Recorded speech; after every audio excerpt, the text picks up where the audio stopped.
Hey everyone, Guppy Girl here, and welcome to part 2 of my moving my whole fish room. In this part, I'll be going over my experience of having all of my fish in a hotel room for 10 days. Most of the footage will be raw cut because I explained it really well in that portion of the video, and then I'll just add little bits here and there where I think I'm missing stuff. Alright guys, enjoy! So this is the end of our first day in Atlanta. We came, well, technically yesterday at around 10:30 we arrived, and then we went to go get dinner. So by the time we got to the hotel room, it was like 1 or 2 in the morning, and then this is the end of that day. So tired. Anyways, it's about 9 p.m. The fishies came a little while ago, and we were debating on whether we were gonna leave them at the apartment or take them to the hotel, which is where we are now. So as you can see, we've decided to take them to the hotel. This is only 2 boxes worth of fish and a lot of plants too, so I'll just quickly go over. These, I separated fry from adults because I was worried they were gonna eat each other. So this is the fry of my blue strain I'm working on, and I don't think you can tell. Oh, there you go. It's really hard to see, but we got one dead one and then one that's kind of swimming on its side, pretty stressed out. These are breather bags, so don't worry guys. Yes, breather bags. So they have almost no oxygen, or not oxygen, but no air in that little top portion. So I filled it up all the way with water. They're just acclimating right now. The one thing you do need to be careful is that oxygen doesn't permeate very well when it's underwater, but it's only just for a little bit to get them to room temperature. So one baby died, one doesn't look so hot, but the other ones look good. Then I have a mix of, let me put on the white wall, there we go. And this is the mix of the adults, females and males. They're pretty pasty looking, but at the same time they've been in darkness for, oh gosh, 3 days, or I guess 2 days, like 2 days, yeah. And the rest of my, 11 packages are supposed to come tomorrow. So hooray. These are the other males and females.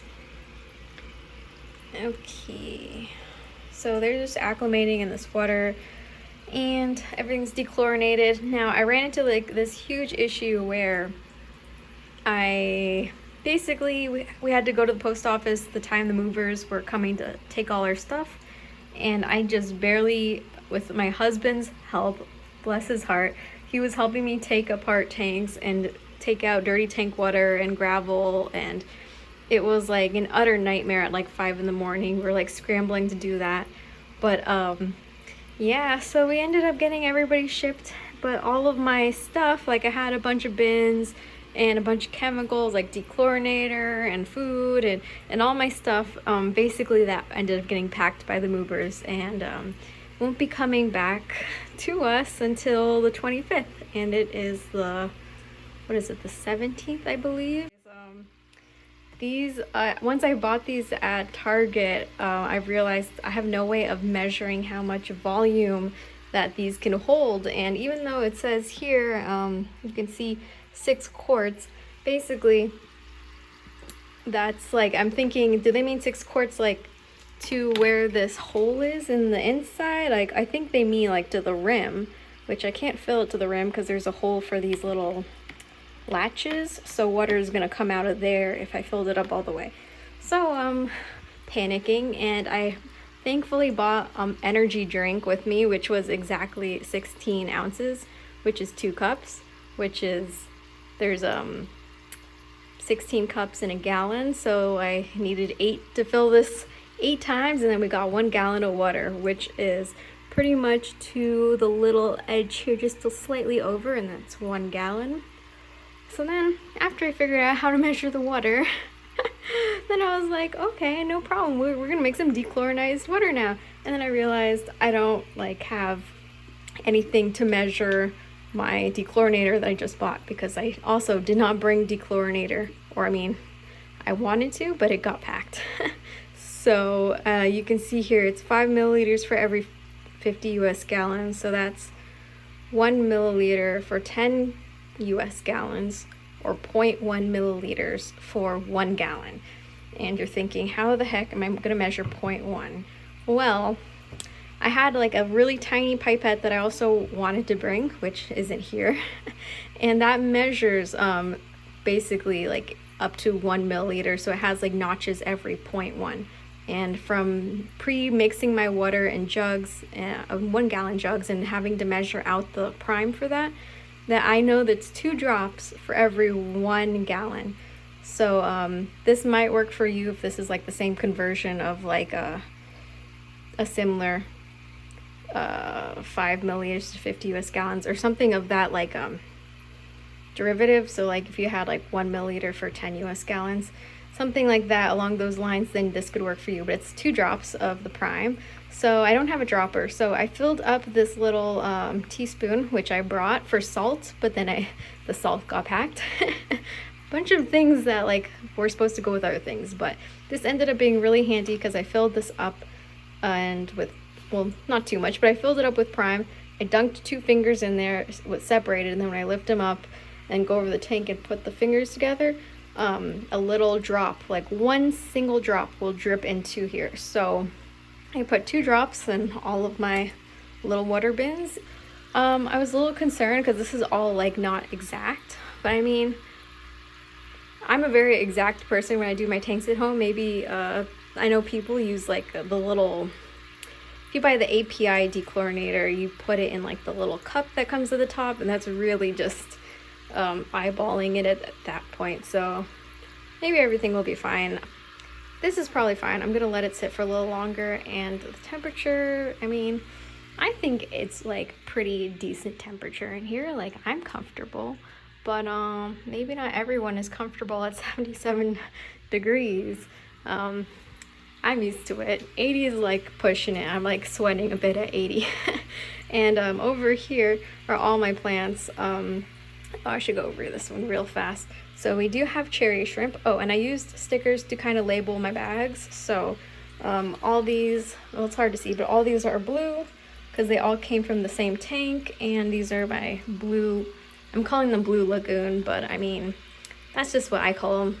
There's no like actual name. They're just blue and yellow guppies pretty much. And this one's also blue. So this guy also came from the tank, but he's not a guppy. This is my oldest coolie loach, if I could find him. Oh yeah, there he is. Yep, he is under there. He's a little tiny guy. He is so good at like burying under the gravel, like just finding the nooks and crannies in the gravel. It took me forever to catch him, but I've had him for 7 years. Yeah, all his little buddies died when I had a Calmars outbreak in their tank, but he survived, and I plan on mixing him with all my other coolies after everybody's set up and good to go. And then in here, it's a red sticker for red cherry shrimp. And yeah, you can kind of see there's one right there. There's so many in here. They're just all up in the moss there. And I think there is like one baby yellow snakeskin fry in there also. The only fry I could find, so he's just chilling with them. And yeah, so those guys are also acclimating. No breather bags here, but there is some air and there are plants, and plus there's only 1 fish in here. That's only shrimp. And the shrimp did, I'll show you one more time. The shrimp did poop like quite a lot. Like, look at all those little poopies. That is quite a lot of poop. And I think I maybe should have not fed them. I stopped feeding them like 2 days before shipping, but I'm thinking maybe I should have done 1 more extra day. But yeah, so they did a lot of poops. And for these guys, I stopped feeding them Friday, I believe. So that would have been Saturday, Sunday, Monday. I bagged everybody up like Monday at 3 in the morning. So they didn't go for food till Monday. But on Sunday, I did give them like a little snack. It was like a very little amount of food just to like keep them okay. So I think the adults are fine. The babies probably are the reason why I have 1 dead and 1 not looking so good, is because I'm assuming because they're young, they have a faster metabolism to grow and they need food more often. So that sucks that one died and one more might die, but you know, for all the fish and shrimp that have come, and none of the shrimp died, my coolie's alive, so that's good. I still have like so many more boxes to come. Last but not least, as quickly as possible, I will show you. This is all my mess of hair grass and what little left I have of my little project of Physidens moss. So there's that gymongous bag, and I'm so surprised none of these leaked. I will say I had a bag, and not a bag, a box that came completely smashed and broken and wet. It was god awful, and thank God those were just the sponge filters. I do not know what happened. Yeah, this is just a Java moss and Anubias, I believe. Yeah, there's some little baby Java mosses in there. Yeah, so the box that the priority shipping box that had all the filters was smashed to. A nightmare happened when I got a message about these boxes arriving at our new apartment. Basically, one of the people who worked there called me and said that the box was like leaking water and was breaking in really rough shape, and I was so freaked out, guys, because like all of my boxes are fish stuff except for one box of like fertilizers and like chemicals like Prime and stuff. That box was fine, and then the other box of like non-fishy related kind of stuff was my filters. All the sponge filters were in one box, and yeah, that one was the one that exploded. I don't know what happened.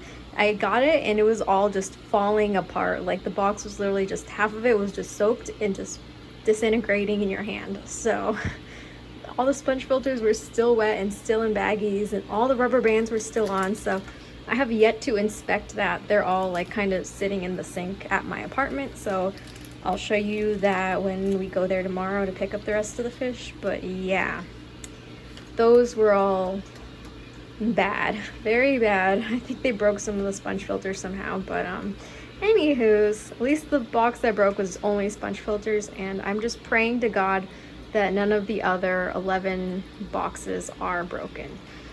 So I guess let me put in the fishies. It's been like a couple takes of recording this since my phone, well, I dropped it in water and now it just stops recording sometimes whenever it feels like it. So I had to record this like 2 times now. But anywho's, hopefully I didn't ramble too much. Let's put these little guys in.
few things to mention is that the plant bins were lit up with T5 bulbs. I had 3 of these little light fixtures. And I also did 100% or as close to 100% water changes every single day to keep the ammonia down since I didn't have a filter or anything, and I was feeding the fish lightly every single morning. Thanks for coming along with me on this journey. It was really stressful, and one thing that I did every single day was I took some time to just watch my fish in these tubs, eating some food. For me, it was like a real stress reliever just to watch them be all peaceful while it felt like the rest of the world was collapsing around me. One of the real benefits of keeping fish for me is that they always calm me down no matter the situation. On a positive note, I have a lot of videos I'm editing in the process right now and a lot of projects too, so stick around for all of that. See you guys there.